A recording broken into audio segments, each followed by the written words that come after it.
Good afternoon, everyone. Good afternoon, sir. Now, our topic this afternoon is all about the 7 environmental principles of nature. It is for us to understand the ecosystem and apply the environmental ethics. I am your reporter, Mr. Magaura Izon James. Now, for introduction, the key to understanding environmental problems is to learn about ecosystems. So, ecology. So, from the word ecology, what is ecology? Ecology is a branch of science that studies the relationship between the living organism and its environment.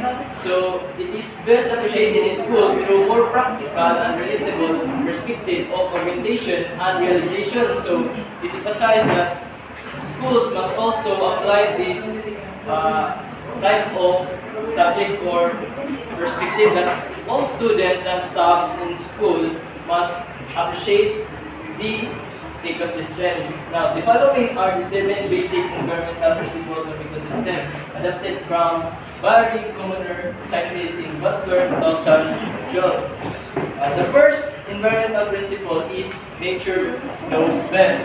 This principle means that nature already has its own system and balance that has existed for a very long time. Humans should respect natural processes instead of trying to control or destroy them carelessly. When people go against nature, problems such as pollution, climate change, flood, and loss of resources might happen. So we must let the nature do its work. If moapil-apil mga nito sabot sa nature, then we must do it in a nice way. Hindi na ito manapit ang lupon kung unsa ang gibuild sa nature. So all forms, second principle, all forms of life are important. Every living organism has an important role in ecosystem. Even the smallest insect, plants, and microorganisms distribute to maintaining balance in nature. No living thing is useless because each one supports life in some way. So every smallest insect is part of ecosystem. Even those microorganisms, no, para always na remember, dili na po ni magpasakit kanang mga gagmay ng mga insect or microorganism para lang mahimo na mahatag sa ato ang nila na kinabuhi. Like for example, maputol tag kahoy because need na to o need na to ibaligya. So saan apektuhan na? So ang katong mga microorganisms or living organisms na diha sa ecosystem, magubang ilang habitat because of human actions. All forms of life are important. Even the smallest microorganisms also we as humans. Third principle, everything is connected to everything else. This principle explains that all parts of environment are related to one another. Changes in one part of the ecosystem can affect many other parts. Human, animals, plants, soil, and air are interconnected. So everything in the ecosystem is connected. No? If konsementa mo sa ilaha, then natin nga pwede po na mo sa tuwa. If natay buhaton sa environment, no, it is whether mahatagan o consequence or positive changes. Everything changes.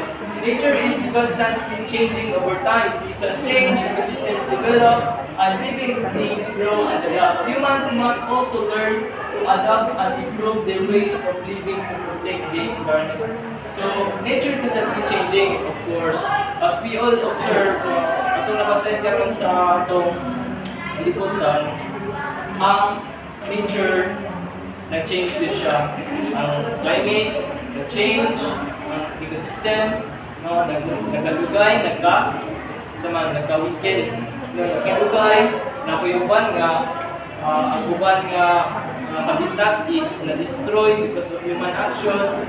Wana atong always i-remember nga naman tayo kanabitong capability to change. Then, why ano natin mga kailangan buhaton na taga na itong negative changes ang ecosystem, pwede man nato ang taga ng positive. No? For example, na namatay anong gilabhat karon nga yung nilang instead nga mogamit na og fossil fuels, mogamit na og solar panels para nga dili ra kayo maapektuhan ang atoha nga nature. Next is the field principle. Everything must go somewhere. Nothing simply disappears after being thrown away. Waste materials always end up somewhere, in landfills, rivers, oceans, or the air. In landfill, improper disposal of waste can cause pollution and health problems. It is very understandable that nothing simply disappears. Kung sa natin ibuhat, kung if we throw some trash beside the road, natin nga itong mga basura, pwede tumabot sa dagat, pwede tumabot sa kasakangan natin, sa danaw. So, dagay mapiktuhan nga mga habitat or dagay mapiktuhan ng mga living organisms sa ecosystems. Manang atong i-consider na we must be mindful of our action. Ours is a finite earth. The earth has limited resources. Water, forests, minerals, fuel, and clean air are not endless.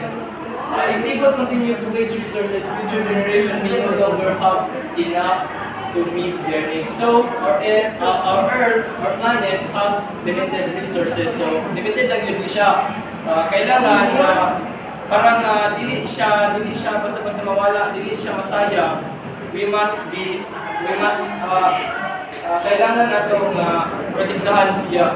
Dili na ito mabasaran, dili na ito abusaran, kay limited lang yun ang mga resources sa Earth. So nature is beautiful and we are stewards.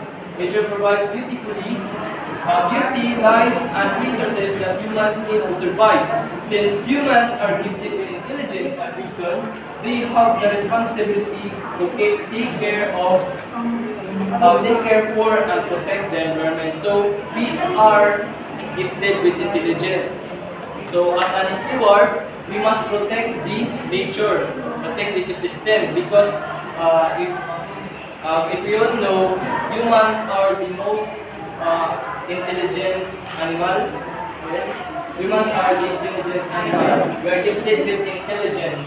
Ang atong reason, dagat tayo pwede buhaton, but we must do it positively. We are stewards, no? We are kanabitaw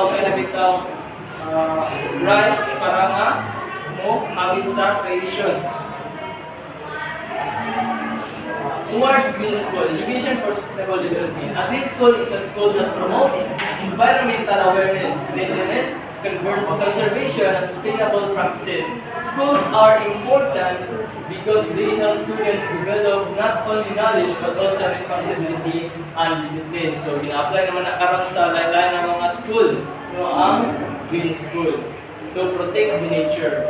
The school environment should encourage the nature and nurture students' capacity and green practices integrated in the curriculum. So, kung parang gano'n, daghan na yung mga pamahagi sa school, lain-lain na mga activities, lain-lain na mga projects to nurture the students nga maprotektahan or tabangan or to help the environment or nature. Through education and daily practice, students become more aware of environmental issues and learn how they can help protect the planet. So through education, we are educated students, di ba? So we must be aware, or we must become the human being to protect the nature, not to destroy. Environmental concerns are effectively addressed when all staff and students adopt environmentally sustainable principles at the within the school of functioning. So, sa ina pagi, nagitay dako nga tabang sa nature. So, mana ito naman nga as a stewards of Christ, yata ng tao provision aron nga mo take care for the God's nature, we must protect it. So nature is beautiful and we are stewards of God's creation. Let us learn, act, and protect nature for ourselves and for future generations. So I guess that's all.